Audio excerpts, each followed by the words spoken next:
Good afternoon, all you wonderful people out there. Welcome, everyone, to the worst sports podcast out there. This is Raven Slayer's Hour.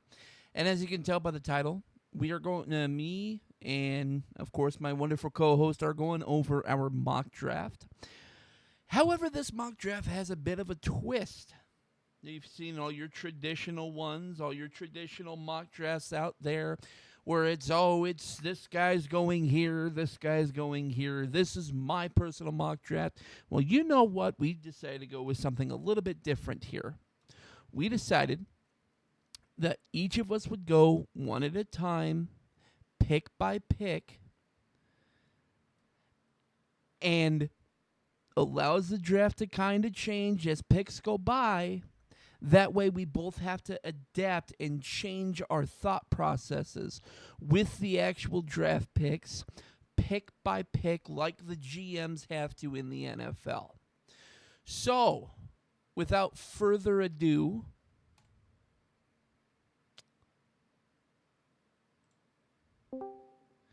alrighty, I am in and I am turning things around, of course, and repositioning things as I go. So kind of intro to everybody, let everybody know kind of what's going on. So, are you excited for this? You're muted. Like you're personally muted, Dad. I made sure it I'm wasn't on excited my about end this this. I time. don't know about you, but man, best time of year if you're a football fan and you've been suffering and jonesing. And man, I sure wish, man, we are there. 5 days to go, counting it down. Exactly. Less than a week, and I'm super excited to see who goes at that number one spot. So I kind of let everybody know kind of what's going on here. We're doing things a little bit differently this time around. We're going to go pick by pick, player by player, and of course we're both going to have to put on our GM hat and say, "All right, well, let's adapt and change our freaking minds as the actual show goes on." So, without further ado, I know we kind of talked about this. I'd be taking the first. Go Calm ahead. down, senor. You can't very well start an NFL mock draft without the commissioner putting you on the clock. Now, uh, to the show or watch the show here shortly. We're hoping to have another friend joining us. Um, is going to be joining us is my buddy Mike.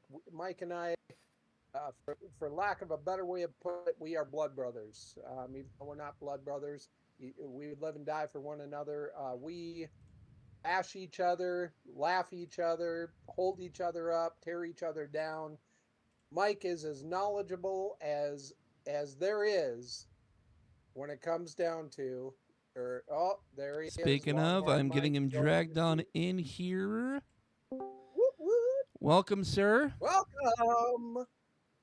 Welcome, Longhorn Mike.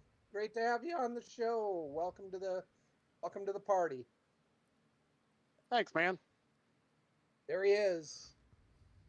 All right. So one more time, guys. Intro. Mike has been my buddy since probably 2004.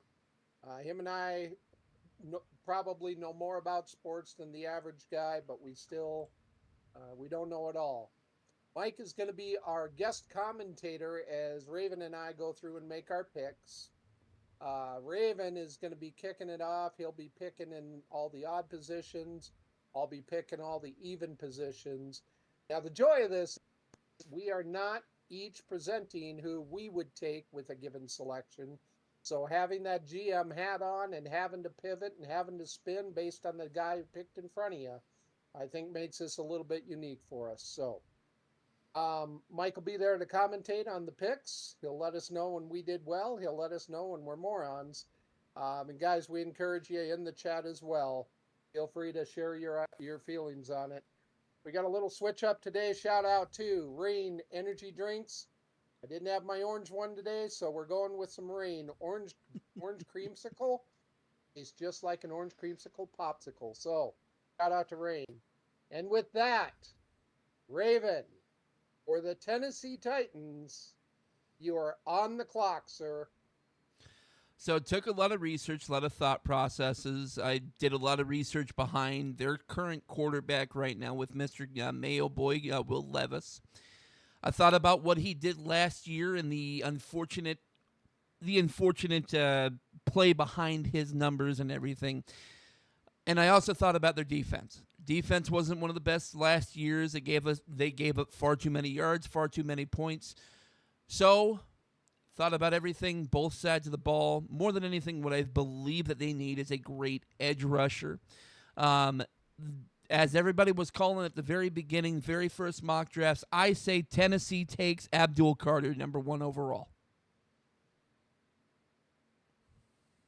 Yeah, you're crazy. That's definitely not going to happen. Cam Ward is the clear-cut number 1 quarterback. He is the best option. He is the only option for Tennessee. Although I do like Abdul Carter. Abdul Carter is the best player, I think, in this draft. So I can't get mad about that pick, but I gotta disagree. They're gonna go Cam Ward here. Yeah, I'm right there with you. If it's any pick other than Cam Ward, it would be a shock. And if it truly is not going to be Cam Ward, I would expect the Tennessee Titans to receive some kind of draft compensation to drop down 2 spots. Most likely trade candidate, if they're not going to take Cam Ward, would be the New York Giants. But, hey, kudos to you, Mr. GM. You just put your job on the line. So, Abdul Carter off the board at number 1. And he made the draft fun at this point. Oh, you're not wrong. You're not wrong. Armand has no idea what to do now. Yeah, not a clue. Cleveland Browns next up on the clock. We talked quarterback needs the last time we did this mock draft. We talked the Browns needs. Quarterback, offensive tackle, receiver. Those are the top 3 position needs for the Browns. The Cleveland Browns are shocked and applauding up, down, left, and right. This changes everything for them. Abdul Carter or Travis Hunter were probably the clear-cut number 2 pick in this draft.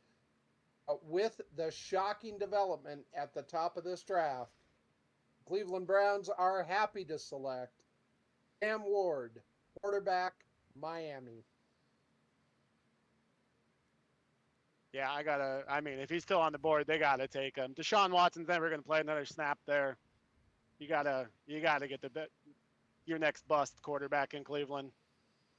Yeah, I mean, I definitely have to agree with that. That's actually kind of what I had down here too. If Abdul Carter goes 1, Cam Ward goes 2. We've been talking about left, right, and center the past few shows. So if it happens, if it boils down the way it does, Cam Ward definitely is going number 2.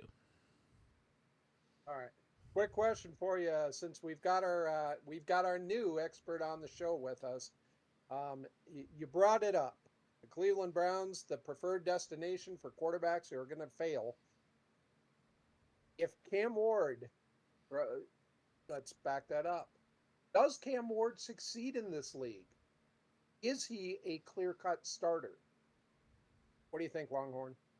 Yeah, I think he's a clear-cut starter. Just the way the game's changing, I think he's got all the tools he needs to be successful. But with that being said, no one's successful in Cleveland. Nobody. So it's the worst situation you can go to. So hopefully it doesn't happen for him, but he does have the tools to be a good quarterback. Yeah. Sorry, give me a sec. I just realized it is currently lagging right now, so this is wonderful. That's always a good time. Lagging happens. It happens. There we go. I will say this. If by some ungodly stretch of the imagination, Cam Ward is not the first overall pick off the board, look for Cleveland's phones to light up, because the draft will now be wide open and anything can happen. But with that said, Cam Ward is now off the board. Let's send it back to New York. Raven, you are on the clock at number 3 for the New York Giants. So knowing the Giants, they currently have the quote-unquote answer at quarterback with, who was it? The 2 semi-best quarterbacks in the league that were coming into the free agency. You also got to think as well that they have other questions at quarterback, or which one's going to start, which one's not going to start.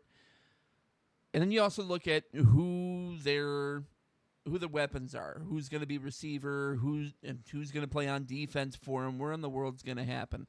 I think you kind of know where I'm going with this. You got a versatile player right now that can play both the offensive and the defensive side of the ball, who has desires to play both offense and defense. I see the Giants throw their hat in and grab Travis Hunter at number 3. Yeah, absolutely. Travis Hunter is definitely the best all-around player you could take right here. He can play offense, he can play defense. The Giants already said that they'd let him play both ways, so you got to go out and get him. And I like Travis Hunter in New York. Yeah, I think you're probably right. Travis Hunter is the clear-cut number 3 in this draft. New York, they need to win now. They need playmakers, and they need guys who can play on both sides of the ball. This is one of those rare chances where you have a guy who has proven over the past 2 years he can play the snaps, and he's good, not great, at either one of the positions. He may not be the best wide receiver we ever see. He may not be the best cornerback we ever see, but he may be a guy who can line up in either one of those positions and be successful. So Travis Hunter at number 3 going to the Giants, I think makes all the sense in the world. Good pick. All right. That takes us to number 4. We're going to stay up in the greater Northeast, and we're going to head on over to the New England Patriots. We're on the clock. We talked about the Patriots' needs again in our last mock draft. The Patriots have their quarterback. They are not in the market for a quarterback. I will say I think this is a potential position that we could see somebody try to trade up to if they're going to try and get their quarterback. New England needs a lot of help all over the field. The idea of stockpiling draft picks to be able to move down just a couple of spots or a few spots, that makes a lot of sense. The number one thing that I feel like New England needs to do, they need to protect their quarterback. A lot of talk about who is the best offensive lineman, who they should take, who they ought to take. Pretty much everybody has talked about Armand Membu being the top tackle in this class. However, moving up the boards and sneaking up the boards the past couple of days, look for the New England Patriots to select offensive tackle Will Campbell from LSU. He will be the 4th pick in this draft. Yeah, I got to agree. I think Campbell is probably the safest pick here. Membu probably has better upside, but Campbell, you could slot him at guard. You could slot him at tackle. He's going to be on that line for the next 10 years, and he's played big football, LSU. They went out and got Stephon Diggs, so I think you got to protect Drake May. Yeah, I had read about the same thing, exactly the same thing. Will Campbell. Patriots having one of the worst O-lines in the NFL last year. Definitely got to protect your young quarterback, so definitely is something they got to look at there. All right, and with that, we'll head south to warmer weather, to an unexplained phenomenon that is Trevor Lawrence. Why the people love him, we'll never know. But, Raven, this puts you on the clock at number 5 for the Jacksonville Jaguars. So with Jacksonville, it's a huge question mark. Do you want to keep around Trevor Lawrence for the long run, or just keep him as a short-term option until you have your set-in-stone future quarterback of the future? More than anything, I would 100% think about staying with the current quarterback that you have and trying to get further protection for him, because Lawrence was killed last year. He gave up tons of sacks. Hopefully more protection could help solve his inconsistencies with his throws. I know you talked about it earlier. Armand Membu, definitely one of the better tackles in the tackles in this draft. I think Armand Membu falls here at number 5. I could see Membu. It's not a bad pick for the Jags. They definitely need help on the offensive line. I just think they need more defensive help. That defensive front is horrible. I really like Mason Graham here. I think he's just a good fit, but with their new head coach, he's an offensive-minded guy, so you might be right. They might go to protect Lawrence because he's their $100 million man. So I wouldn't mind seeing Mimbo here, though. I feel like Membo's been tied in just about every mock draft that anybody has done to one team and one team only. That's the New York Jets. Uh, why Jacksonville wouldn't spend to protect Trevor Lawrence is beyond me. Um, whether or not Trevor Lawrence makes it out of this year as the quarterback of the Jaguars, I think could be one of the better storylines all year long. He doesn't. He doesn't win. He doesn't do anything for them. I, looking ahead in this draft, I wouldn't be surprised to see them address quarterback in a later round. Protecting Trevor Lawrence, definitely a possibility, but I too saw Mason Graham as the more likely pick. So, but Armand Membu off the board, and the Jets are probably crying right now. Yeah, Ravens just throwing this draft into like all fuckery all over the place right now. I like it. For those of you that are Discord criers who get upset about a little bit of language, we apologize. He's new to the show. We'll get him up to speed. But Oh, my bad. you're good. You're good. All right. Let's head to the West. Here we go. This one's tough for me because for those of you who know me from the shows before, I am a Bronco lover. That makes me a Raider hater. Drafting at number 6, the Las Vegas Raiders are now on the clock. We talked needs. Everybody knows. Everybody who has taken a look at any mock draft knows there's one name that's tied right now to the Oakland Raiders and one name only. Pete Carroll just arrived. He brought his quarterback with him. So the idea that Shedeur Sanders might have landed there is pretty much out the window. I still think Sanders is probably an upgrade over Geno Smith in the long run. Geno Smith is not a starting quarterback in the NFL. He's gotten his money. Congratulations to him. With that position set, they need playmakers. They need somebody that can move the ball down the field. And like I said, there's one name tied to them right now, and only one. However, with the first swerve on my side of the draft, the Las Vegas Raiders draft Tatoria McMillan, wide receiver, Arizona. Wow. Yeah, I mean, leave it to the Raiders to screw it up. So yeah, I mean, I could see this happening. Yeah, I think every sign points to Ashton Genty could be in a Las Vegas Raider. I would be shocked if Genty gets past here, and if he does, yeah, you're going to see some trades up for Genty right now at number 7. But McMillan, probably the I don't know. He's like a Mike Evans in my opinion. I mean, he'll be a good wide receiver in the league. I don't think he's the best receiver in this draft class, so I might be a little partial here, but he is good. Yeah, we know. There is one wide receiver better than him. Yeah, So, it kind of threw me for a loop. Shoot, I had him fall into 11. Yep. Well, and here's the thing, guys. In yesterday's NFL, I think Ashton Genty is the better pick. In today's NFL, where you move the ball down the field via the air, and with an offensive coach like Pete Carroll, Ashton Genty is not Marshawn Lynch. And No, for a he's better. guy who wasn't afraid to throw from the 1-yard line instead of handing it to Marshawn Lynch, You don't think he's Carroll, I learned think, his will lesson be- at this point? He's not in Seattle anymore for a reason, sir. No, but if you look at the Seattle teams that Pete Carroll was successful with, what did they have in common across the board? He had playmakers on the outside. He had playmakers in the slot.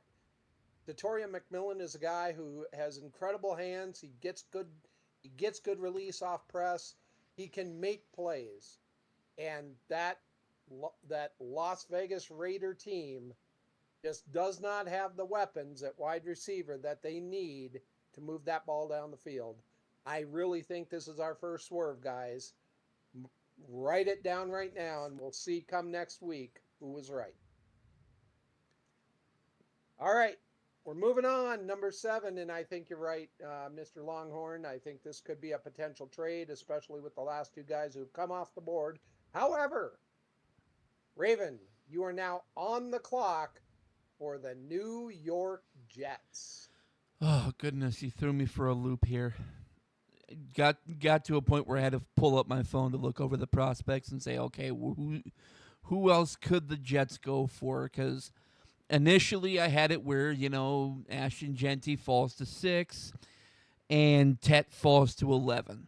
So huge question marks out there with the Jets. They got their quote unquote quarterback of the future in God, what's his name? Most forgettable quarterback ever with Fields. So you got to think, are they going to stick with Fields for the long run, go for their quarterback of the future at this pick right now, or are they going to wait until later in the draft to answer the quarterback question? With that being said, of course, as you are well aware, Deion Sanders has been shouting and screaming at other teams to draft his young son, draft him as high as possible. But at the same time, you also got to think about the current quarterback situation, current defense situation as well. They had very inconsistent cornerback play last year, with Sauce Gardner not playing to his usual caliber where he played, his prior year. Had himself a bit of a sophomore slump last year. So I think they'll probably go after the second cornerback in this draft, Will Johnson out of Michigan. Wow. So, I don't hate this pick. Based on how the board has fallen so far, I don't hate this pick.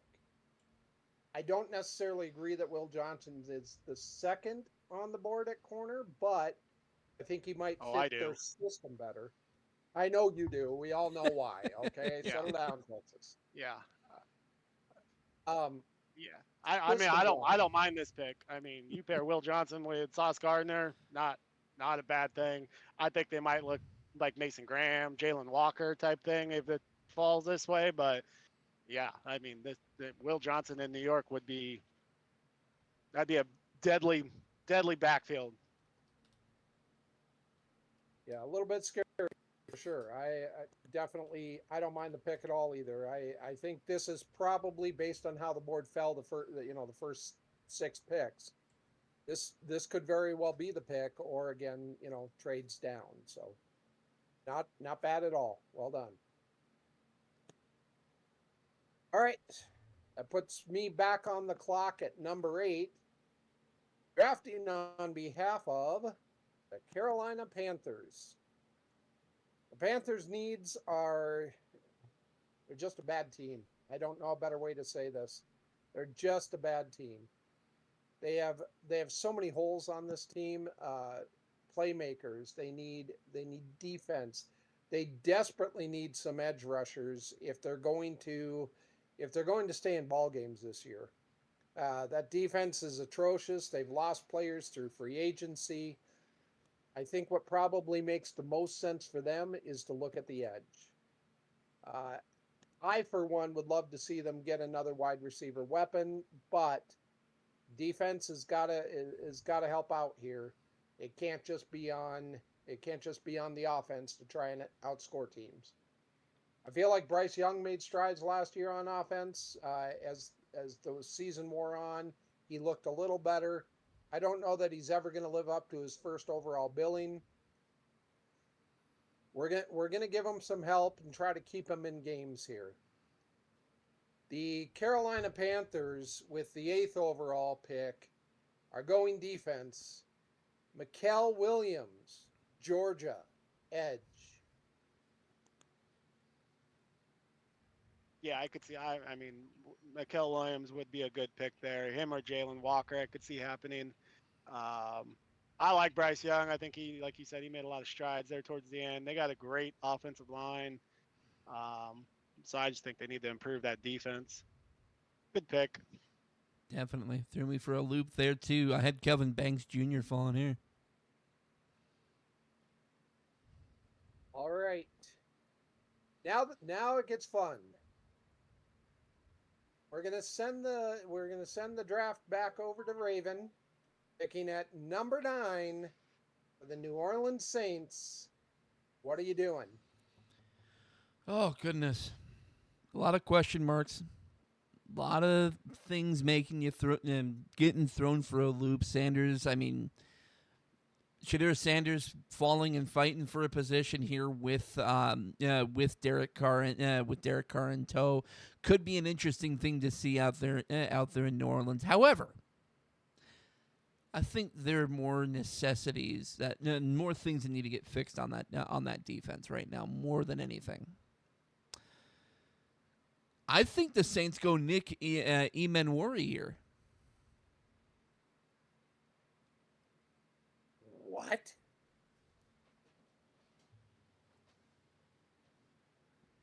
Help us out here, Longhorn. Nick Emenwari? You said the Saints go who? Nick Emenwari. Yeah, no. I mean, I don't even know what to say at this point. With Derek Carr being hurt, Kellen Moore, he likes big, mobile quarterbacks who are accurate. That basically describes Shedeur Sanders. He's mobile enough. He's 6'4". He's accurate. I think Shedeur goes here to the Saints. In the way it's falling right here, correct me if I'm wrong, but Ashton Jeanty has not been picked. Ashton Jeanty has not been picked. I don't know if they would pass on Jeanty here, even with Kamara there. Kamara's getting up there. They need a lot of help. You are correct. They could go offensive line, defensive line. I mean, that's a bad team all around. But I think Shedeur Sanders is the pick here. And I think if Shedeur Sanders is still on the board at 8, Carolina Panthers are almost certainly trading down, and somebody is going to move up to take Shedeur. It would blow my mind if one of the quarterback needy teams, like for example the Pittsburgh Steelers, weren't willing to package everything if Sanders is still on the board to jump in front of the Saints. Oh, absolutely. Nick Now, Emenwari. I mean, as far as Emenwari, South Carolina, I mean, don't get me wrong. I mean, he's, I think, probably the best safety in this class. He's a great player. I just think it's a reach for sure, drafting him this high. I think you could trade back and get him 17, 18, somewhere in that range. Yeah, it's kind of my thought too, but we'll have to see how it plays out.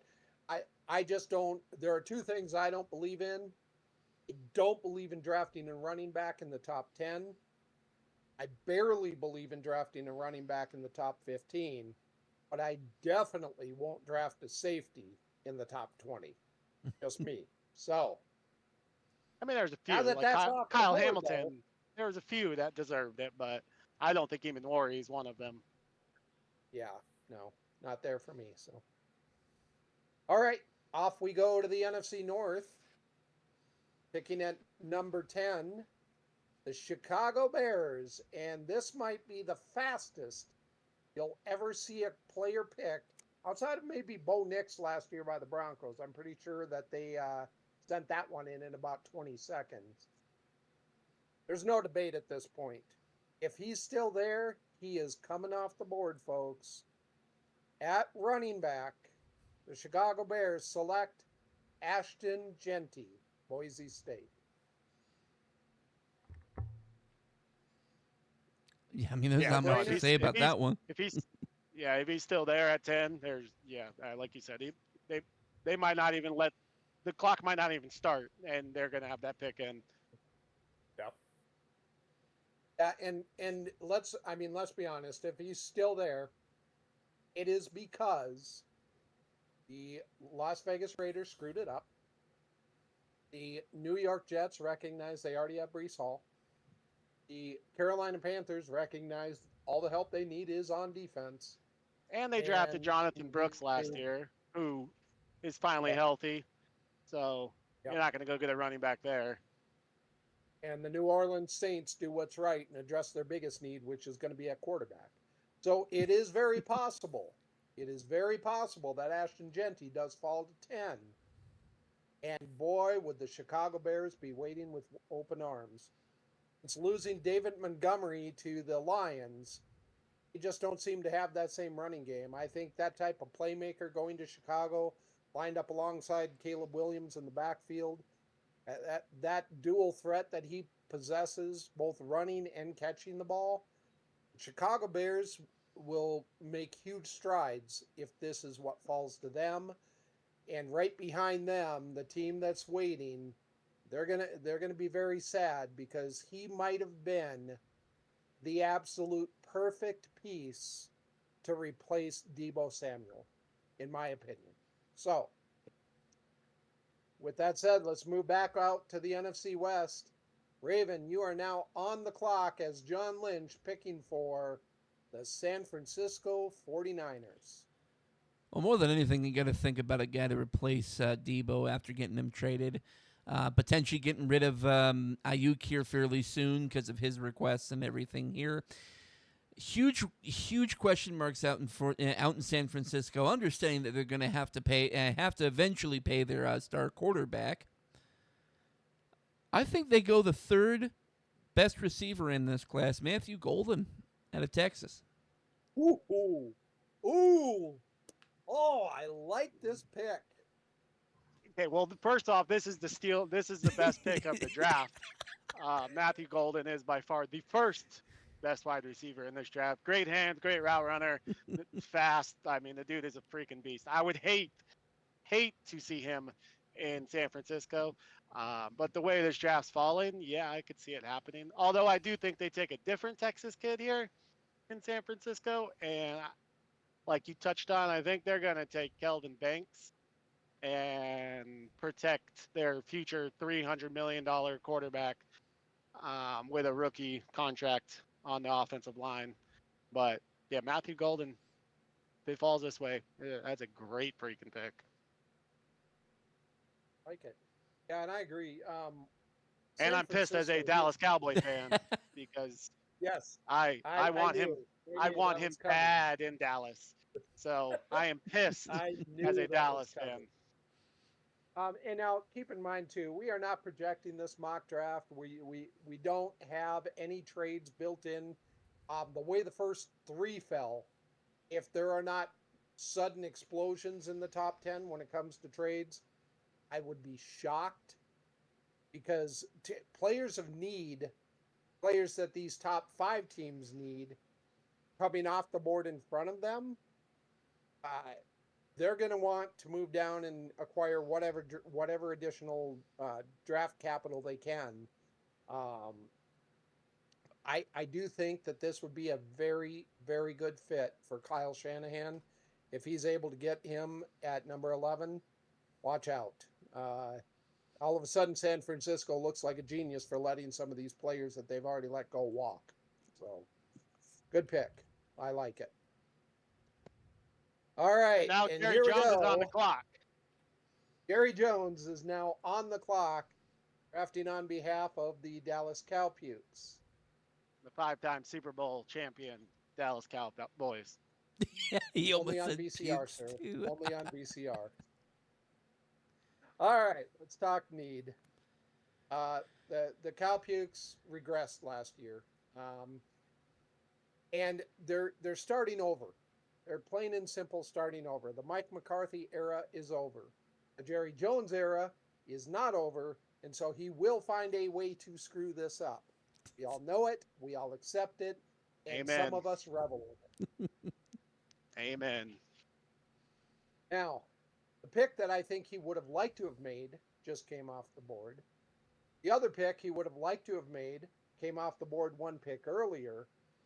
This puts him in a very tough situation because they need a running back. Rico Dowdle, I'm sorry. he was awful last year, and that was their top running back.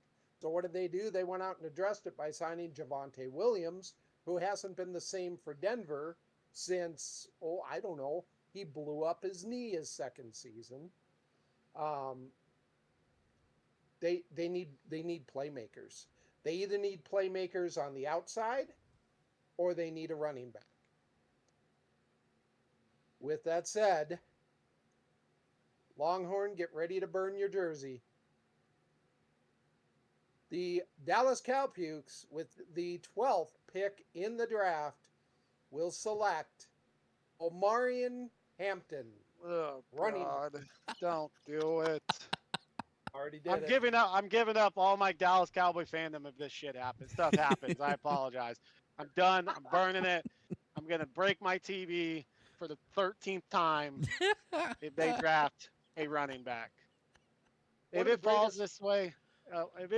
this way, and Mason Graham sitting there on the board, or Jalen Walker, I know that they need a wide receiver and you were right, they need playmakers, but you gotta go take like Mason Graham or Jalen Walker. They should. But yeah, Jerry Jones will screw it up, and we'll probably be like, oh, let's get Omarion Hampton because he's the 39th best player in this draft. Let's draft him at 12 because that makes a lot You're of sense. absolutely right. You're absolutely right. Omarion Hampton is probably not a first-round talent. No, not even close. In today's NFL, and we saw it last year, we saw the defensive players slide. If you're a bad team in the NFL, the simple solution these days seems to be to try to score more points. And these Yeah, teams how's that early work in out the for the draft, Bengals? Okay, I'm with you.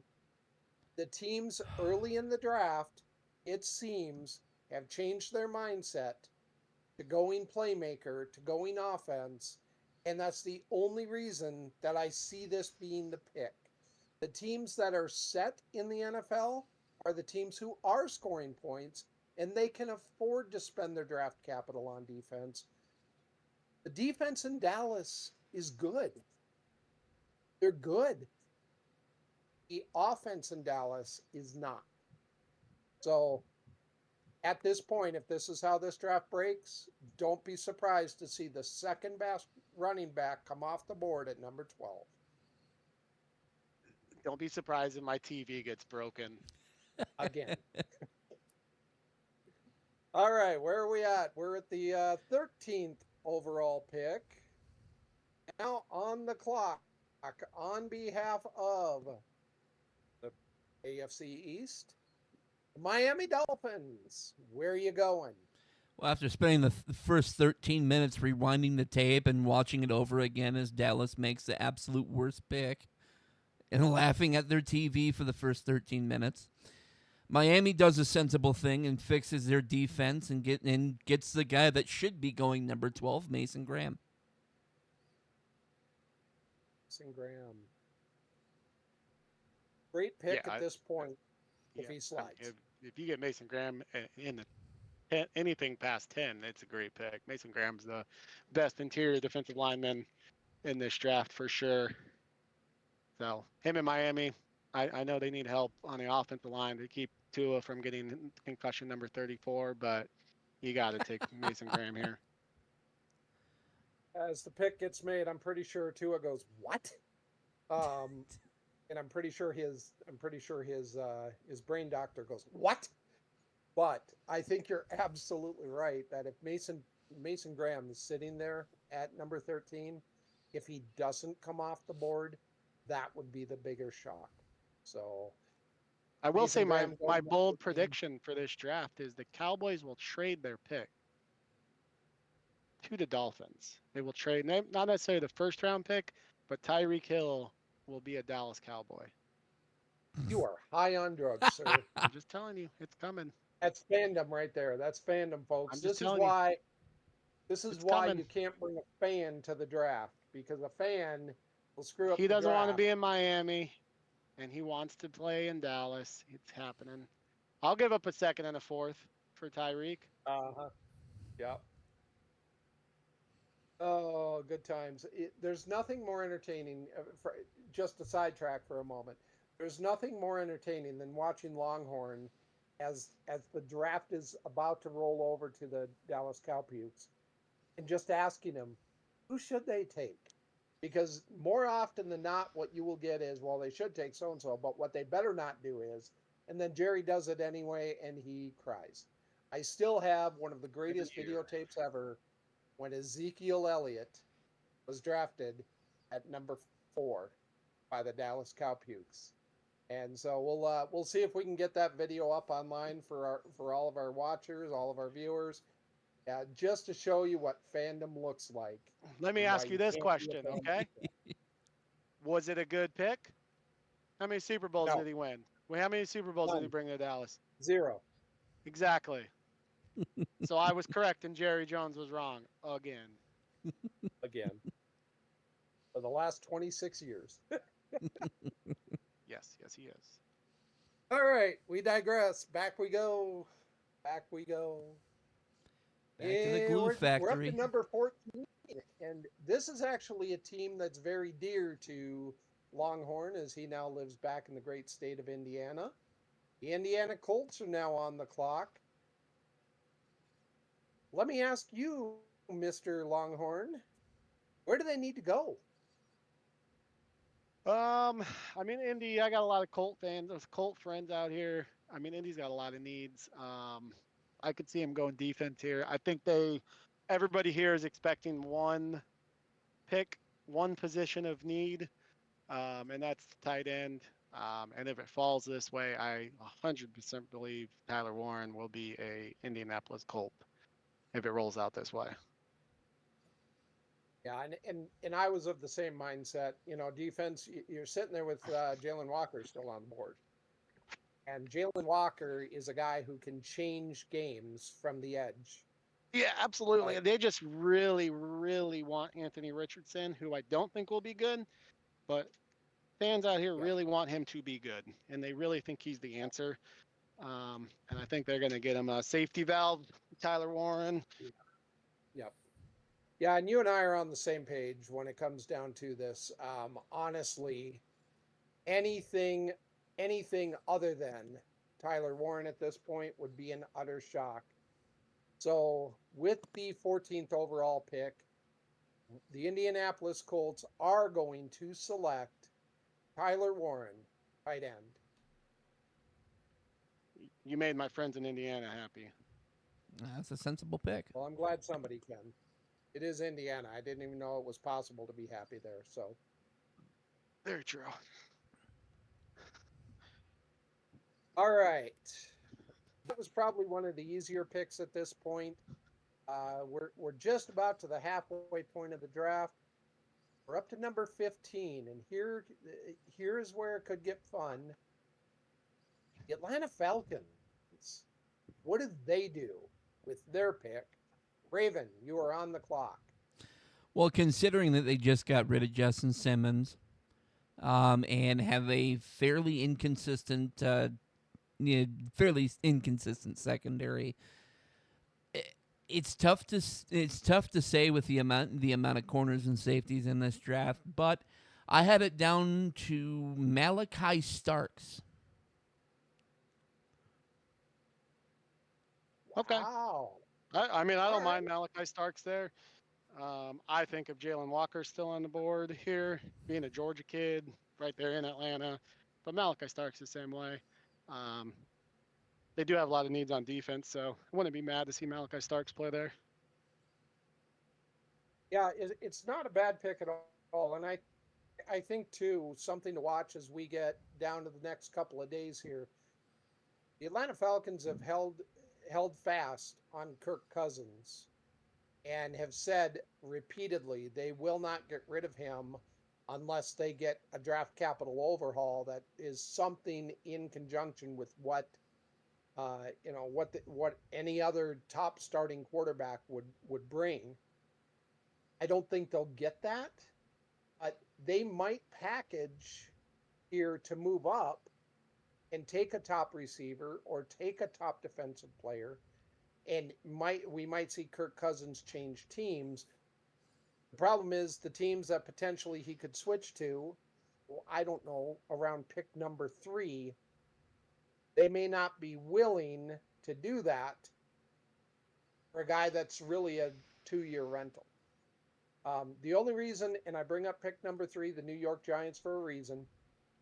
They need to win today. They need to win now if their head coach and GM are going to keep their job. Kirk Cousins in New York would make a lot of sense, but are they willing to give up a number 3 and strap themselves in terms of cap in order to get him? So either that or number Well, 9. he's got Russell Wilson and Jameis Winston, so I think they're rolling with them. If they don't, it'll be a surprise. I would be truly shocked if that were the case. So, But if it falls this way and the Saints are sitting there with an injured Derek Carr and no Shedeur Sanders, yeah, Kirk Cousins going to New Orleans would not surprise me. Although, do you trade him to a conference or a division rival? I don't know. that's funny you said that, because that's the only thing that I could see stopping that is having to play. At the end of the day, you can get the right package, especially for a guy only going to have to worry about the next take. All right. Hold on, you're breaking up a little bit. Yep.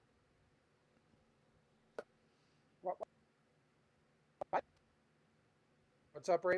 There we go. It's coming in super choppy. Oh, that's no fun. All right, there we go. Now it's smoother. Chop. All right, good deal. All right, we're headed back to the desert then. At number, the Arizona Cardinals. I think anybody is in agreement that the Cardinals' number 1 needs were on defense this offseason. They did a great thing in signing Josh Sweat, bringing in an edge rusher who can help them to get some pressure on the ball. The way this draft has fallen, the Cardinals have got to be ecstatic. Yeah. Of 2 top defensive players and getting to solve one of the 2 riddles that this defense has had the past couple of years. So the only question in my mind is whether they go Jahadi Barron, cornerback, or whether they go Jalen Walker. I think with the fact that they just addressed their defensive line via free agency, the Cardinals stick with the most sensible pick at this point, and they take Jahadi Barron, cornerback from Texas. And you stole my pick. Yeah, Jahadi Barron going to Arizona here would make a lot of sense. He's the best zone quarterback. He's not the best man-on-man quarterback, but if you run zone, Barron he's a beast. He won the the best defensive back award in college football. Yep. Yeah, getting him at 16, that's a great pick for Arizona. And I agree, Jalen Walker was the only other one that was consideration here, but you already got Josh Sweat. Yep. Yeah, and that for me was the deciding factor, the fact they've already addressed the defensive line. Getting a guy who can play back there and maybe for the first time in a while fill the shoes of, what Patrick Peterson was to that defense for so long. And it sure would help to solve some problems. So I think it's the most sensible pick.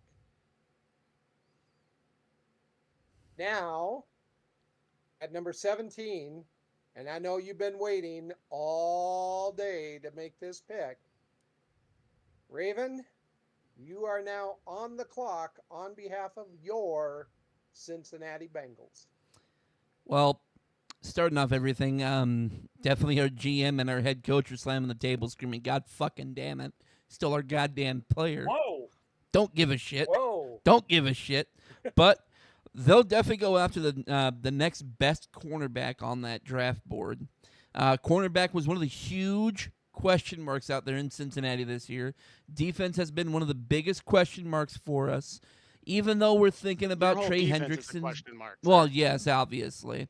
Even though Trey Hendrickson is, of course, requesting the trade out of there, without a new, if he doesn't get a new contract. I still think the biggest question mark is in the secondary and having having more consistent corners. So with that being said, I see Cincinnati falling and grabbing Maxwell Hairston out of Kentucky. Okay. You want to I take mean, the Longhorn? the I mean, this is a bingo pick for sure. Bungled that one up all over the place. Jalen Walker on the board. You're going to take Jalen Walker 10 times out of 10, 100%. Mike Green, I mean, that defense is garbage. You should just pick defense every single pick. I love the Bengals on offense, and Joe Burrow is getting screwed being there with that defense. I mean, I 2 hours from University of Kentucky. I watch a lot of Wildcat football games. Yeah, Harrison going in the first round would shock me. Yeah, I too. Especially, here's the thing: the situation with the contract for Trey Hendrickson. You're playing one more year with him, and you can't afford to pay him. Not the money it's going to take to lock him up longer. If you can get Jalen Walker at this pick and solve that issue for next year, there is no chance that they forego this. No, Jalen Walker's. I agree that entire top. defense is just the entire defense is just trash. It's garbage. It's horrible. It's a shame because Joe Burrow doesn't deserve what happens to him every year. Yeah, you guys lost games like 45 to 42. Yep. How do you score 42 points and lose? Like, yeah, this is ridiculous. Yeah. So I either one of these picks. I don't hate. Gotta be. Man. I don't hate addressing cornerback, but one of the ways you make your cornerbacks better is to get pressure on the quarterback, and pressure. Walker would do that for them. Either I don't hate the pick. Let me make that clear. I don't hate the pick. That entire defense needs to be addressed, but I think there is too much depth at cornerback in this draft not to take Walker at this point. So there we go. We've said it. We've addressed it. Moving on. That brings us to number 18. Hey, who's on the clock, Raven? The Seattle Seahawks. I mean, Seahawks. Shame on you. The Sea Chickens. All right, the Sea Chickens lost Geno Smith, but I feel like they upgraded, believe it or not. 1-year wonder Sam Darnold now moves to the upper West Coast. I appreciate what Sam Darnold did in Minnesota last year, probably more than most. For those who don't know, the Vikings are my second favorite team in the NFL. Grew up between Minnesota and Colorado. So it is fun to watch the Vikings succeed. I don't know that Darnold will have the same success. I think he's got one major problem that needs to be addressed up there in Seattle if he's going to be successful. And that was glaring and evident the end of last season for the Vikings when they started having offensive linemen go down. It was tough to his protection. He just started to fail, and I love him. I think he's great, but he needs help if he's going to stay upright. So, and correct me if I'm wrong. I haven't heard this name come off the board yet. The Seattle Seahawks, with the 18th overall pick, will take Kelvin Banks Jr., offensive tackle, Texas. Ooh, that's an interesting one.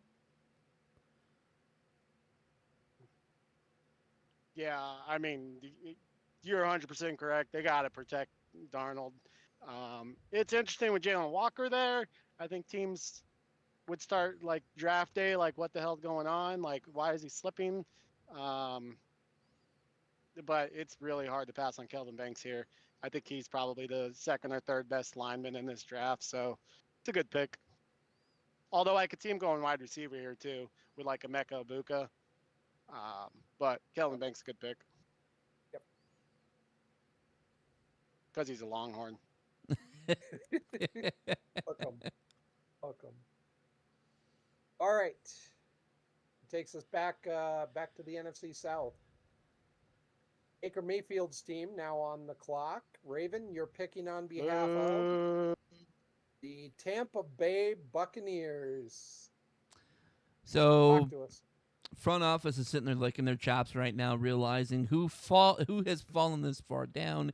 As Longhorn has mentioned multiple times, who in the world should be picked right here? Without a doubt, since he's still on the board, and I'm not even going to think about it, Jalen Walker. Already went, sir. You're too You already slow. went? I took He him didn't go. like 3 picks ago. No, he didn't go. Oh, no, that's right. Nope, you're right. I talked about him in Arizona. But yeah, no, you're right. Yeah, Jalen Walker to 19. Hello. Yeah, if Jalen Walker is there on the board for Tampa Bay, they are, just like Raven said, they are licking their chops, excited, happy. He's a top 10 talent. Yeah, this is a slide I don't project. I don't think he'll slide out of the top 10, let alone the top 12. And if he does, somebody's trading up for sure. But if you get him in 19 and you're the Tampa Bay Buccaneers, pairing him alongside Vita Vea. Yeah. Oh, yeah. That's going to be dangerous. Try to run the ball. Try to run the ball. So I think this is a very sensible pick, very good pick. Eventually, maybe in the second and third round, I would expect to see them start addressing wide receivers because Mike Evans is just about done there. They did a good job of re-signing talent. Chris Godwin coming back. I think this pick probably makes a lot of sense. So well done, Raven. Well done. Time for the hometown pick. Here we go. Round 1, pick number 20. Now on the clock. Sean Payton and the Denver Broncos. That defense is stupid. I cannot. If they're not a top 5 defense this year, people got injured. Like there's no way around it. There should be a top 5 defense. Vance Joseph has every tool in the book. He can blitz. Do you add? Do you add to it? What's that? Do you add to that already elite defense? You know, and if it weren't already that they've done enough in free agency this year, I could see it. But man, you got a rookie or a second-year quarterback who really came into his own the end of last year. He got his first taste of playoffs. What more could you ask for out of Bo Nix? By the way, and I'll say it, and Longhorn will confirm it, I didn't like the pick. Didn't like the pick, didn't want the pick. He asked me last year, right before the draft, who do you not want them to pick right now? And the words out of my mouth in a split second were Bo Nix. I was wrong. I will say it. I was right. wrong. And I said Bo Nix will be the best quarterback in this draft class. If he wasn't, he's very, very close. Very, very close. It was a good draft class. It was a good draft class. Drake May looks really good too. It really was. It really was. So, the Denver Broncos in the first round need to address offense. Anytime you can get a young quarterback, another playmaker, it's never a bad thing, especially when they spent to upgrade their defense and upgrade their offensive line. They've got another 2 years probably before they're going to have to restructure Bo Nix. So adding another playmaker who's going to be cap friendly, man, what more can Bo Nix and the Denver Broncos and Sean Payton want? Now, the problem for the Broncos at this point is their 2, I think, absolute picks are off the board already. In fact, 3 of their absolute picks are off the board when Ashton Genty, Omarion Hampton, and Tyler Warren all got drafted. This may be a spot where you see them trade down a spot or 2. But I Which don't door see still on the list? I could see him trading to Pittsburgh, 1 spot. Yep, drop 1 spot. But since we're not projecting trades, the Denver Broncos are going to, again, add 1 more piece to the show. Look for them to draft Colston Loveland, tight end, Michigan. Ooh, that's an interesting one. Okay. I like Colston Loveland. Great tight end. He's like a prototypical tight end. I see him going to the Chargers. Coming back with Harbaugh, 2 picks later. But yeah, you're right. I mean, you guys just did sign Evan Ingram now, so I don't know if you really need a tight end right here. I might go wide receiver here. And I could see you guys reaching for a third running back. I mean, you reached on Bo Nix. I thought about that. I really You did. But could I reach think in there's get Travion Henderson here. But I think you Travion might be able to get Henderson, him. You might be able to get him in the Um, second round. Yeah, and that's just it. I think some of these other positions, running back especially, can be filled with third or fourth round talent that you're not going to be able to fill tight end at that same price. And you're right, we Yeah. did sign Evan Ingram. And Evan Ingram had a couple of good years, but he's had a couple of down years ever since. It's a cheap, easy pick to add depth Oh, to your offense. I don't hate the Now, pick. I mean, I like Colston Loveland a lot. I think he's got good hands. He's a yep. good tight end for Michigan. I just think you could have gone wide receiver here. I would have rather seen like Luther Burden, Emeka Buka. I was just going to say the pick is not Colston. Look for it to be Emeka Buka from Ohio Yeah. State. It'll be one of these two if this board falls this way. In every mock that I put together, Omarion Hampton is the guy that comes off the board at 20. Yeah, don't but you went and think screwed he that goes- up and drafted him to the Cowboys. Well, only because Ashton Genty was already off the board, sir. And so was your boy, Matthew Golden. Yeah. So- yeah. I really think it'll be Hampton at this point. I would be shocked if it's anything else unless somebody trades up in front of the Broncos to take him. I would be shocked if it's anyone other than Hampton, but with the way the board has fallen, Colston Loveland is the pick. So Pittsburgh's excited as hell right now, huh, Raven? You would think. Yeah, honestly, yeah, you would think that they are excited at this point, but you also got to think with Schittsburg. It's Schittsburg. They're terrible, especially with the number one position that they need, signal caller. Hold it. Terrible. This man Has Long- never had a long- losing record. Ever. never had a losing season. Ever.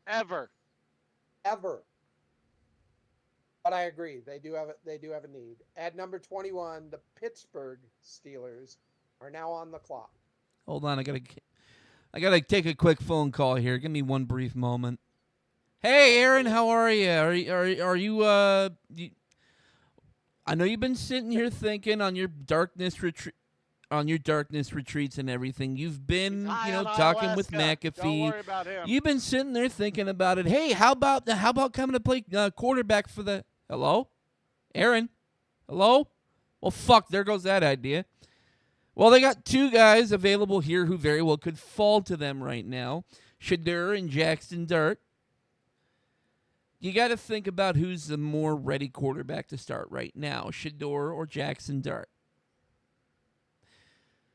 Now, at the same time, you also got to think what Dion ultimately said. He would look great in black and gold. Shedeur Sanders falls here at number 21. I think if Shedeur Sanders falls to 21, there's going to be a lot of prop bets that are going to be all screwed up for folks in Las Vegas. But I think you're right. If he's on the board at 21, the Pittsburgh Steelers just fixed their biggest glaring hole, and the AFC North just got that much tougher for everyone. So, Yeah, I think they 100% take Shedeur here if he's still on the board.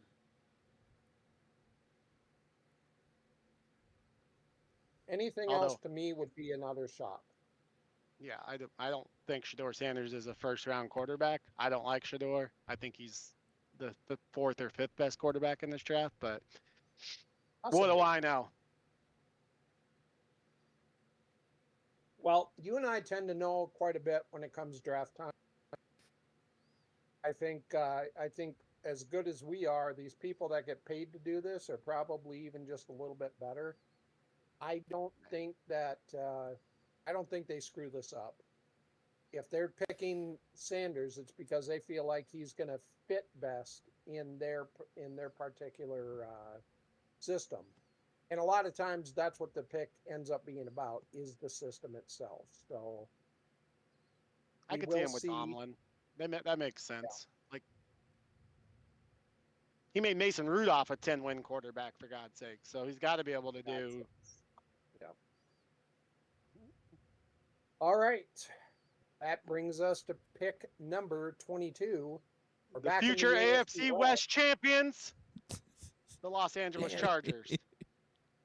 I will tell you that the AFC West might be the most wide open it's been in a really long time, even though it's really hard to bet against. This team is going to win the West this year. All right. All right. So let's talk need. There's not Los a lot. Angeles. Wide Los receiver. Angeles showed one thing in the playoffs last year, and that's as good as Justin Herbert was. Put pressure on him, and even he will make mistakes. Now I think they lack for a big playmaker. I really do. Nothing. They've got one great receiver. They've got a couple of guys who are okay, pretty good. But the way this board has fallen, I'd be shocked if they do anything other than give them another weapon. You need somebody that you can get the ball out to quickly. You need somebody that's going to be able to run those intermediate routes. Somebody who can go across the middle. Somebody that can move the chains while they try to stretch the field on the outside. Now, it's always tough to draft a true slot receiver. It really is, because in the first round of the draft, you're usually not looking inside. You're usually looking for that playmaker that can make the big play down the field instead of just make a play to move the chains.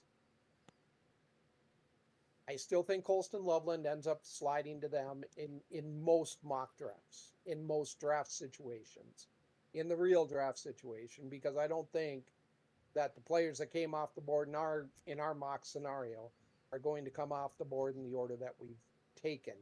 However, with the fact that that's not what we're doing today, we're talking about who's available. We're going to find them somebody that can line up all over the place and be a playmaker. With the 22nd pick in the NFL draft, the Los Angeles, not San Diego Chargers, are going to take Emeka Egbuka from Ohio State, wide receiver.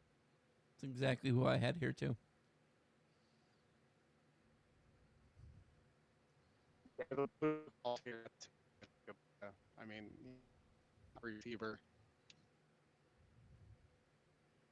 Yeah, at least for me, it makes a lot of sense. I mean, anytime you can get a weapon, it's never a bad thing. I think they need a weapon. Their defense was not bad at all.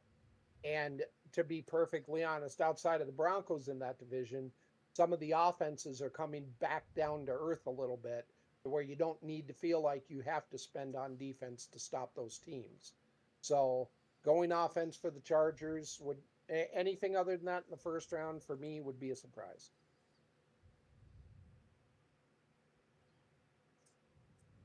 Did I lose you guys? No, I'm still here. Okay. I'm still there. All right, good deal. All right, we're on to number 23. 23, we're back into the NFC North. Raven. The Green Bay Fudge Packers are on the clock.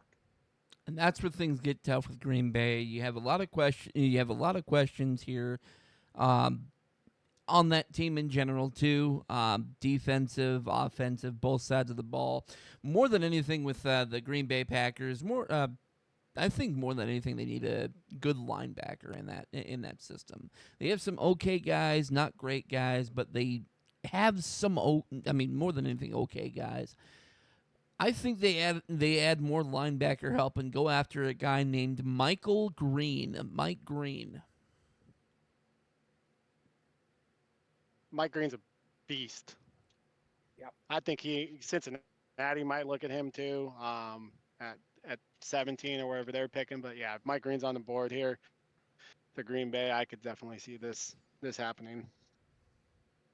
Yeah, it's definitely a pick in terms of need.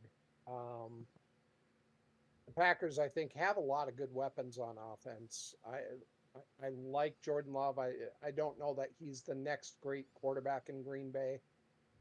I think he's serviceable. I think as he gets more experience, he's going to get better.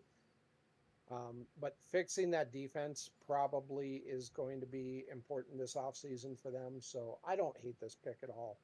Probably a very good pick, to be fair. So I like it. Well done. Staying in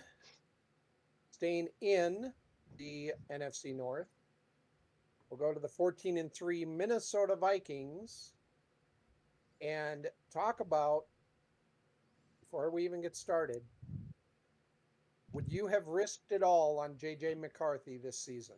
Hell no. Longhorn.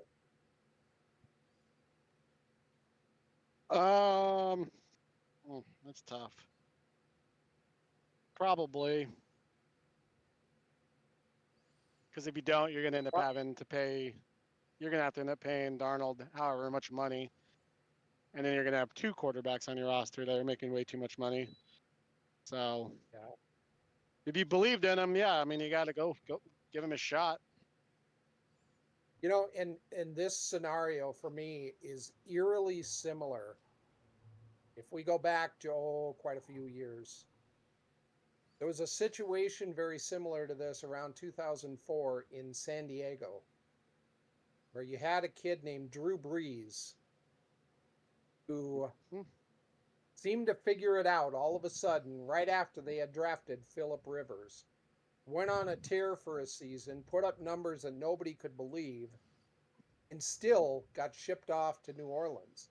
Now, we know how that turned out for Drew Brees in New Orleans and how it turned out for San Diego and the Chargers and Phillip Rivers.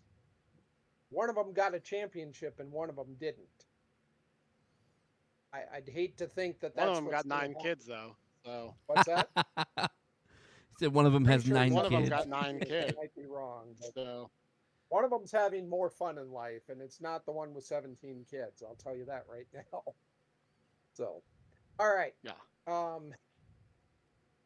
Minnesota firmly believes that they have built, and this is one of my favorite quotes from all of the research articles that I've read.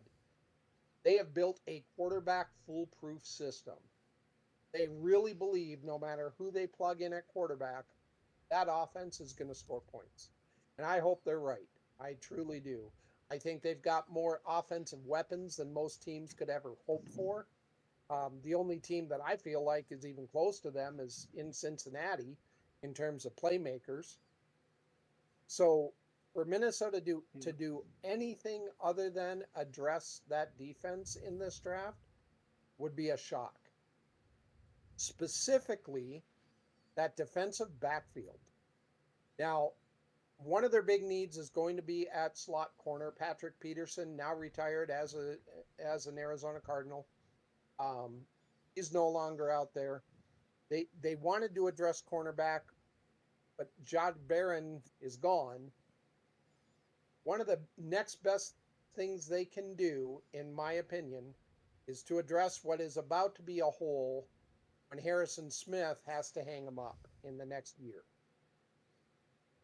So, the Arizona Cardinals are going to take the second safety off the board. Malaki Starks, Georgia, to the Minnesota Vikings at number 24. Starks is a hell of a pick.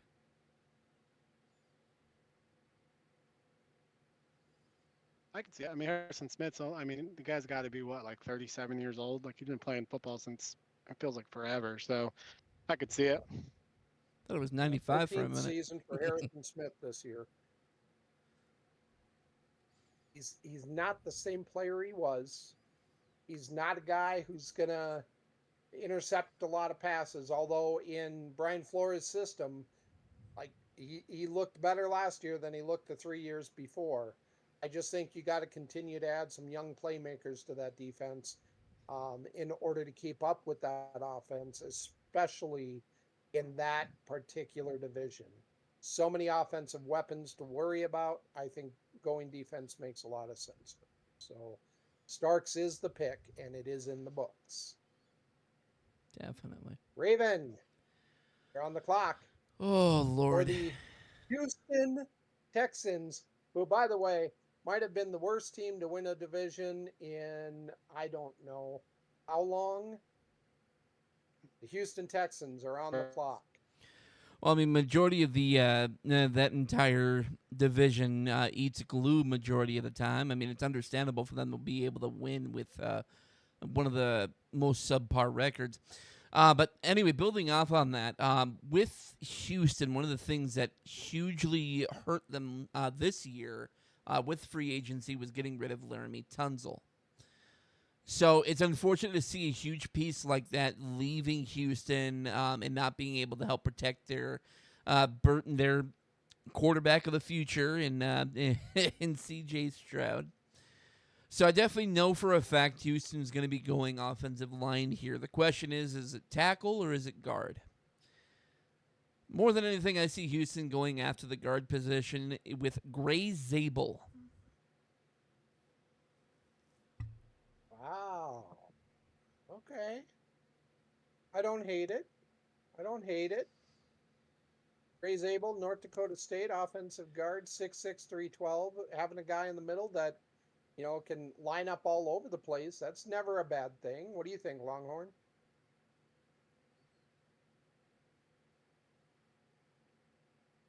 Might have lost Longhorn for a minute. Why Gray Zabel over Tyler Booker? I mean, more than anything, you got to think about it too, guys. You can also, think about moving on the outside of the line. Gray Zabel is a great guard. Potentially looking at moving him over to tackle too could be an option for them there too. But yeah, I mean, just Gray Zabel with the interior protection more than anything. Definitely would be best to help with the run game too, because C.J. Stroud, even though he has a great arm, he as well has great legs, and as well they have a great running back out there. So having more ability to open up holes in the down the middle, and having more of a putting more emphasis on the run game might help out with winning them games too. So. Opening up more holes down the middle definitely could help them out. All right. I don't hate the pick. I think particularly in this case, his positional flexibility is probably what gives him the edge in this position over Tyler Booker. And it's amazing to think that we're all the way into the 20s before an offensive guard comes off the charts. Gray Zabel and Tyler Booker, I could see interchangeable, one or the other. But I definitely agree that Houston probably addresses their biggest need on offensive line with this pick. Without so overall, very nicely done, sir. Okay, number 26, we are up to your Los Angeles Rams. And the Rams are an interesting team. Jared Verse in the playoffs. Man, did this kid look special. And that defense has always been special. Reminder, they were a play away or a play or two away from being in the Super Bowl ahead of the Philadelphia Eagles. I really like what the Rams have built, the fact that Sean McVay came back when everybody was worried he might retire at a very young age, step away from the game. Los Angeles is a very, very good team who has made some very tough decisions personnel-wise this offseason. They are, however, a very good team that has the ability to think about the future with this pick, and it is exactly what I expect them to do. We all know Matthew Stafford is not getting any younger. I really only foresee another year, maybe two, for Stafford in the NFL. And if you are the Los Angeles Rams, getting the chance to address your future now and have a quality guy be able to come in and sit and learn behind Matthew Stafford and from Sean McVay for potentially a full season before they have to touch the field, man, that is a powerful, powerful thing. Now, in the scenario we have so far, there will be phone calls that happen to number 25 in Houston and potentially trying to move up, maybe out of the second round back into the first round. However, with the 26th pick in this draft, the Los Angeles Rams draft Jackson Dart, Ole Miss quarterback, to fill the future shoes of Matthew Stafford. Well, it definitely made huge, definitely made huge headlines there. That would make huge headlines there. Jackson Dart being able to come in. I mean, Jackson Dart coming in to sit behind Stafford for a year, to learn and develop within that system would be huge. Be a great pickup for the Rams. And just to be clear, too, I don't think that there is a very big gap between Jackson Dart and Tyler Shaw from Louisville. Either one of these two guys could end up being this pick. I think system-wise, Dart is probably closer to what McVay looks for out of a quarterback than Tyler is. Um, I just think that that's going to be the deciding factor in what's going to have Dart go ahead of either Shaw or even Jalen Milroe. So that is our pick at number 26. Definitely. Now, it is only appropriate that at number 27, we have Raven Slayer drafting on behalf of the Baltimore Ravens, who he hates dearly. So let's be realistic with this pick. You are now on the clock. I was gonna say that they should go and pick up a guy who was gonna be undrafted. Son of a bitch. They were gonna go for a kicker this year. No, I'm kidding. I'm kidding. Maybe They might want to. 7th-round pick, kicker. Watch, count my words right now. They're gonna go and kicker in the 7th round. Anyway, one thing that I saw with Baltimore last year, they had a great regular season. The postseason was rough for them. And one thing that I think was the most rough for them was more on the defensive side of the ball. Somebody we haven't talked about, somebody who has been looked at, as a potential. Jihad Campbell. See him falling here to Baltimore. And that's just, I mean, that's a Baltimore pick through and through. Like, Jihad Campbell going there would make a lot of sense. Anything that that you can do to continue to build on what they've already got. They're not a bad team. They're never going to get over the top with their current quarterback situation. I know that he's a great quarterback. I get it. I am not convinced he is a quarterback who is going to win a championship for the Baltimore Ravens. I'm probably not the only one who feels that way. I think if you asked a lot of people, that would be exactly what they would say as well. But the pick makes sense. So very nicely done, Raven Slayer. All right, that brings us to number 28, and we are just about through the end of the first round. The Detroit Lions now on the clock. And let's talk about Detroit for a minute. This was the best team in the NFC all season long until they ran into a more experienced buzzsaw in the Philadelphia Eagles. What happened last year made Dan Campbell cry. We all know he's a crier. I still love him. I would take him as my coach any day of the week and twice on Tuesday.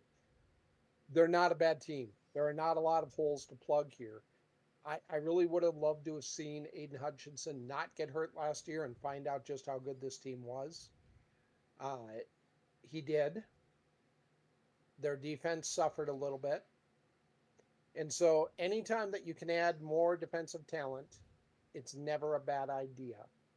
Right now, sitting at as my personal number 3 edge rusher, James Pierce Jr. from Tennessee joins the Detroit Lions with pick number 28. That's a great pick. Honestly, I had him falling a couple more picks down to Buffalo, but he's a great pickup right there. Yeah, I just think he brings a ton of value at number 28, and with the uncertainty surrounding what will Hutchinson come back the same way he was before the injury, having that insurance policy as well is probably not a bad idea for Detroit. So there is your pick at number 28. James Pierce Jr. That puts you back on the clock, Raven, at number 29. The Washington Redskins. Oh, I'm sorry.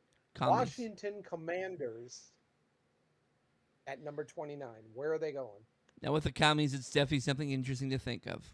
You had a great season, surprising season. Nobody thought you'd be getting where you were last year.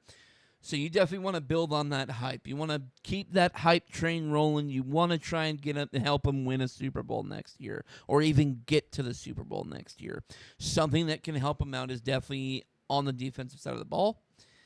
I see Derek Harmon falling to 29. Harmon. Not a bad pick. Technically, on most boards, second or third best interior defensive lineman.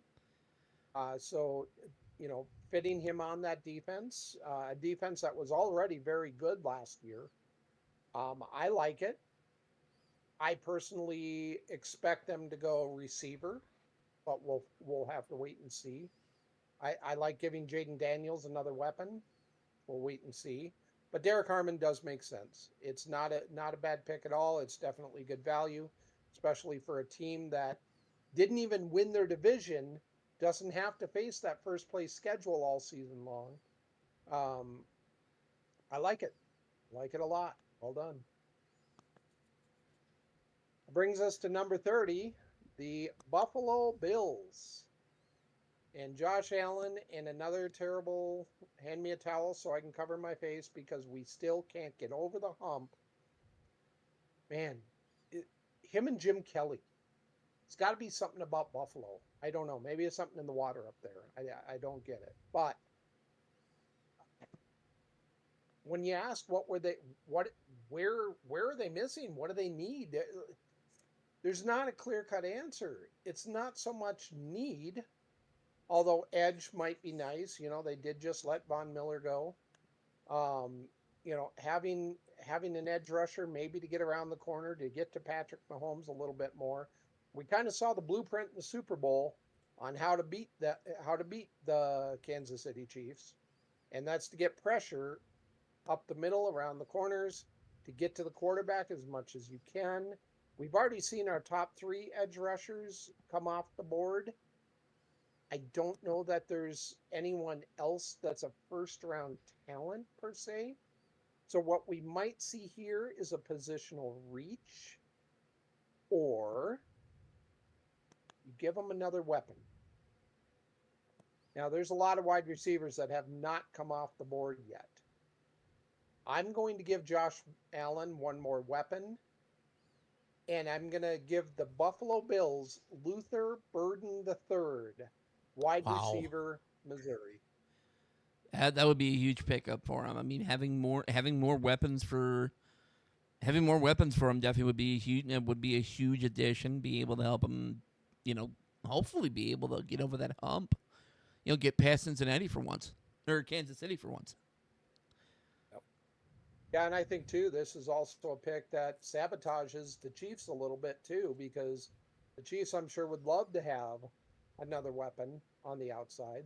So the fact that you can take potentially the best remaining wide receiver off the board at this point, right in front of the Chiefs, I like it. I like it a lot. So that brings us to number 31, and I'm thankful I don't have to make this pick because I can't stand this team either. The Kansas City Chiefs and Kermit Mahomes, you are on the clock. Walter Nolan. I thought you were in bed. No, I want Walter Nolan. You realize he's defensive tackle, correct? Yeah, but I want him. Get him in the 4th. Okay. But to be realistic, because of course he went on a bender last night, and of course I wanted to keep him off camera. Something I believe that the Chiefs need now more than ever is definitely more defensive help, as well weapons on the offensive side of the ball. There's a couple guys I was looking at the other night. Shamar Stewart out of Texas A&M, Donovan Iziruaku out of Boston College. So, couple guys on the edge you could look at there as well. Other receivers, even though the best receivers are already off the board right now. You don't really want to look and reach for a guy like, Jaden Higgins at Iowa State. So the most sensible pick here, I believe, would have to be Shamar Stewart out of Texas A&M. I just got done saying it, and I thought maybe you were listening, but apparently not. We just saw, if you're wrong, we just saw the blueprint to beat the Kansas City Chiefs, and it involved a fairly weak offensive line showing in the Super Bowl. I would have thought that the Kansas City Chiefs might address that here. A couple of guys that would make sense: Josh Simmons from Ohio State. He's got first round grade written all over him. If you want to go more interior, Tyler Booker is still on the board, but I don't know that the defense was the problem for them. Their defense played exceptionally well the entire second half of the season. But if that's where they're going, that's where they're going. The pick is off the board, and we're down to our final pick of the first round. Every year, somehow, some way, somebody falls to these darn Eagles. And don't get me wrong, I got nothing but respect for Saquon Barkley. I said it in previous shows. Saquon, you're my MVP. Well done, sir. Well played all season long. Just ask Raven, who was dumb enough to trade you away before the fantasy playoffs. Saquon Barkley was a beast. Jalen Hurts played extremely well in the Super Bowl. I still think he is one of the top 10 quarterbacks in the NFL. If Longhorn were here with us, he did text me, by the way, hit a dead zone, had to call us back. If Longhorn were here, he'd probably tell me how I'm an idiot and Jalen Hurts is a moron. But this is one of the most complete teams I've ever seen. Hands down, one of the most complete teams I've ever seen.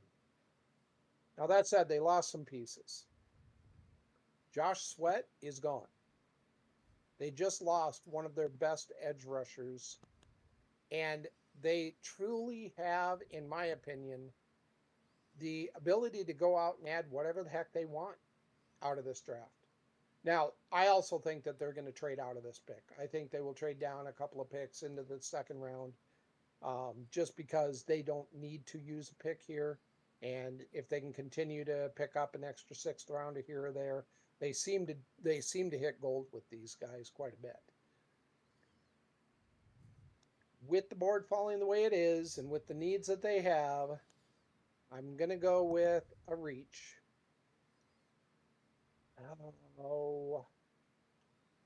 We're gonna try and address edge, and they're gonna take the next guy up on their board, Shamar Stewart, edge Just rusher, picked him. Texas A&M.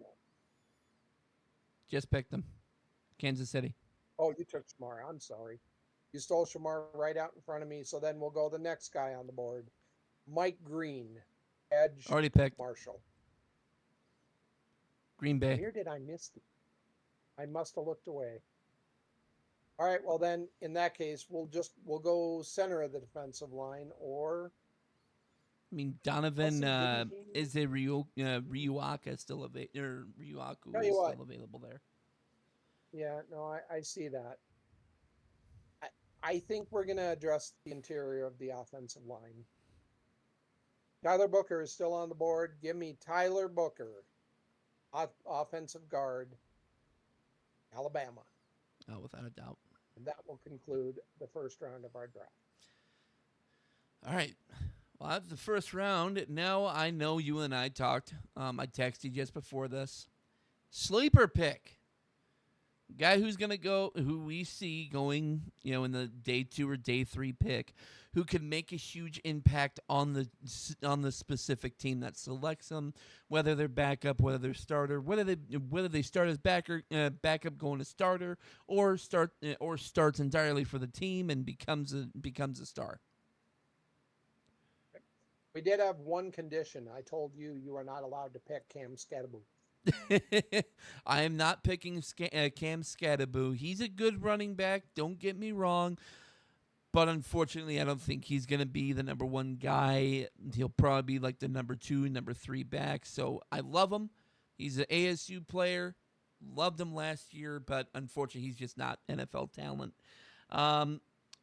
More than anything with me, with my sleeper pick, I know you talked about him earlier when talking about Jackson Dart, but Tyler Show from Louisville.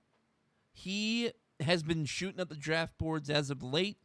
He's a great quarterback. Just seeing what he did with Louisville last year and seeing how well he performed there, his talents can easily be replicated in the NFL. He could be that starter for some team out there.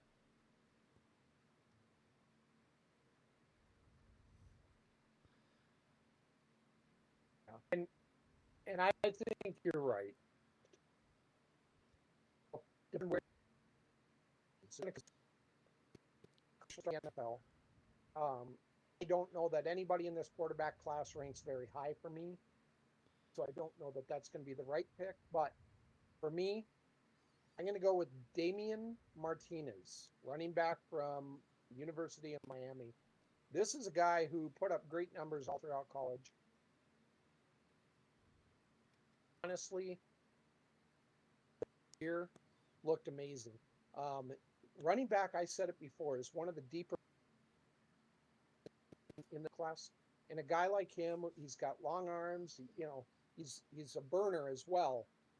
I really think that he could be special, and especially if he happens to be someone that sneaks in and perfect situation. Take, for example, Seattle.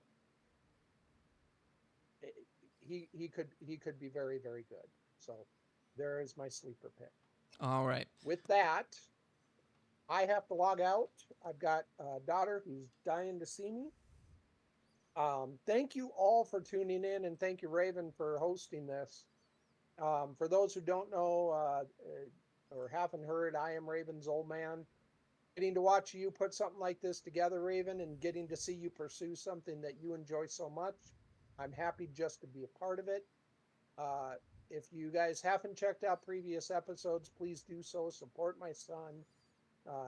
It may be the worst hour, or we call it an hour. It was more like 2. Maybe the worst hour podcast you ever sit down and listen to. But we appreciate your viewership. Raven, have a good day. We'll talk soon. All right, I'll catch you later. I'll send us off here, so you have a good night, Dad. With that being said, we've come to the end. I appreciate everybody who came out and watched. And everybody who's watching on YouTube, I appreciate y'all for watching this too. As he said, we have prior episodes that are actually very entertaining. I would love to have y'all come on, watch them, say what you think about the episodes. But more than anything, I want to thank everybody who came out. Tune in here tomorrow. I will be talking a little bit of baseball. We'll be watching some videos and reacting to a video of ejections. I'll be teaching everybody about the wonderful, wonderful art of being ejected from a baseball game. And, of course, as you are aware, we will be having live draft coverage here next week. Thursday, Friday, tune in, day 1 and day 2. That being said, I appreciate everybody for watching. Have a good night, have a good weekend, and enjoy your evening.